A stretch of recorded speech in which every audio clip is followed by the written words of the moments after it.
Well, ladies and gentlemen, it looks like the constant conversation surrounding Sweet Baby Inc. and the things that they do, and also companies that operate just like them, has actually reached the ears of shareholders within certain companies. And I gotta tell you, this is honestly a pretty damn good thing to see, because shareholders, for the most part, are usually people that are completely asleep to the overall happenings of what's in the gaming industry. They're not really adhering to the things that are being talked about. They don't understand things like Sweet Baby Inc. and what they're capable of and what consultancy firms are doing to games and overall reaction to it. Well, now through the public discourse, I think people are a lot more informed and information is spreading out to the point where now these Square Enix shareholder questions are questioning the company about Sweet Baby Inc.'s involvement. Do you realize what you've done?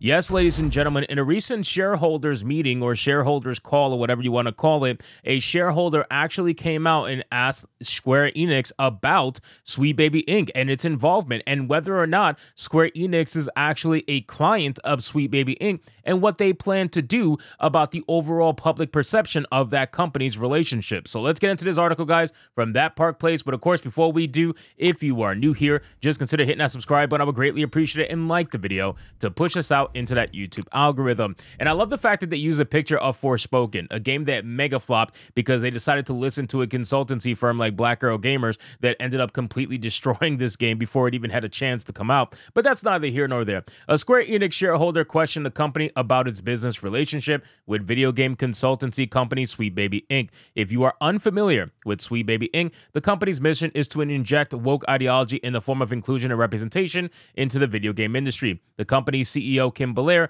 has also encouraged individuals to terrify developers and executives in order to obtain her company's mission objectives. Now, this particular statement here, the last bit of it with Kim Belair, that is the sole reason why I absolutely believe the alleged extortion against Black Myth Wukong. That right there, that is literally extortionist tactics. Like, that's what they tried to do in order to get their way. And if you have to terrify marketing departments, if you have to terrify developers in order to get your way as a company, in order to get them to hire you, then you're not exactly a very good company to begin with. I gotta imagine you're actually a pretty shitty company and shitty people in order to do something like that. But again, I couldn't put it past racial grifters. During a presentation at the Game Developers Conference in 2019, Belair detailed if you're creative working in AAA, which I did for many years, put this stuff up to your higher-ups. And if they don't see the value in what you're asking for, and when you ask them for consultants, when you ask for research, which, by the way, their idea of research is putting a Cuban flag where there's supposed to be a Puerto Rican flag. Their idea of research is to steal a Japanese flag and put it in Assassin's Creed Shadows when, in fact, they never asked permission. So they just straight up stole it. They stole the design. Yeah, that's what they mean by research, by the way. Go have a coffee with your marketing team and just terrify them with the possibility of what's going to happen if they don't give you what you want. Imagine a grown-ass person saying something like that. This is baby behavior, right? This is something that little kids would do. This is something an adult with such a weird narcissistic mind view of the world would do.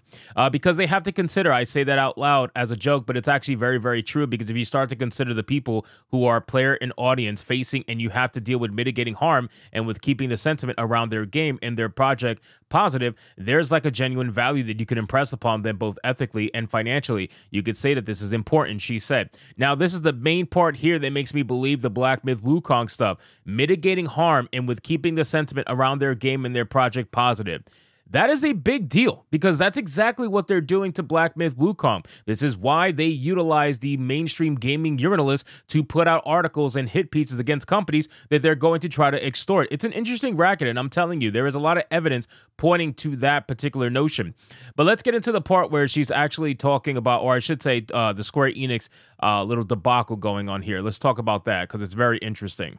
It says it appears at least one Square Enix shareholder was concerned about Square Enix being listed as one of Sweet Baby Inc.'s clients on the consultancy's website. The shareholder asked during a recent report, "I'm personally happy about the shift from quantity to quality. I hope good titles will come out in the future. I'm concerned about the Canadian consultancy company Sweet Baby. Square Enix is listed as a client, but is there actually a transaction there? What kind of transaction is it? Will they continue to do so in the future?" Now, this is a great question to ask, and again, I'm happy that they are actually asking it. Japanese shareholders are asking this question, which goes to show how far this conversation has actually gone and how many people have actually woken up to it. Sweet Baby Inc.'s reputation is literally in the dirt, and rightfully so. They are known to destroy companies, they are known to destroy studios, they are known to hurt projects, they are known to the point where now, if anybody hears Sweet Baby Inc., they want to immediately just say, fuck it, I don't want to play the game.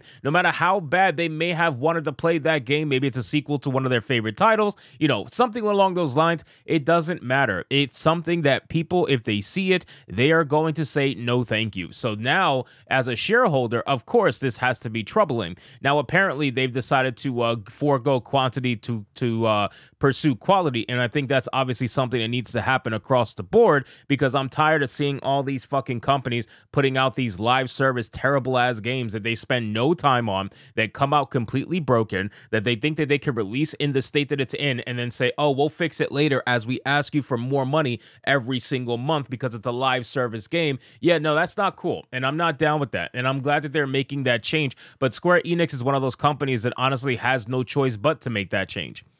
Square Enix president Takashi Kiryu responded, "I would like to refrain from making specific comments about individual clients as we shift from quantity to quality. Providing content that is enjoyable and safe for our customers is also part of what makes a product fun. We will do our best as creators." That is a cop-out.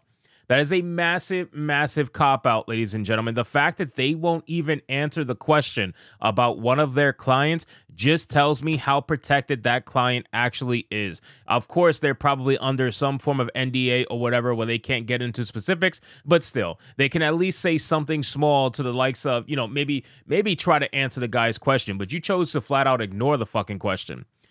This line of questioning also comes in the wake of Square Enix working with consultancy group Black Girl Gamers on their Forspoken game. Forspoken was a massive flop and resulted in Square Enix shutting down the game developers Luminous Productions and absorbing it into Square Enix. Luminous Production announced that it was shuttering in February of 2023. Yeah, this was one of the biggest get woke, go broke situations that we saw in a long time. It was this, and it was Saints Row Volition. I mean, those two were just such massive flops, massive get woke, go broke situations that you would think that developers would learn from this, but honestly, it doesn't matter, man. They are trying to line the pockets of their CEOs, and their CEOs are getting ESG money now instead of having to wait 5 to 10 years for their games and whatnot to become successful enough where they can get longer and better money. They just go for the money now. That's really what they care about. So I am happy to see that the conversation is spreading out to other countries. I'm happy to see that it's not just us, as they like to make it put. They like to make it seem as if, oh, it's just small fringe YouTubers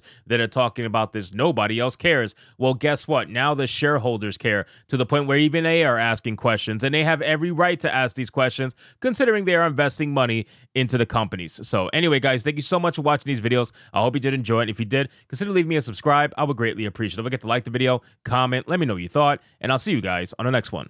Hypnotic out.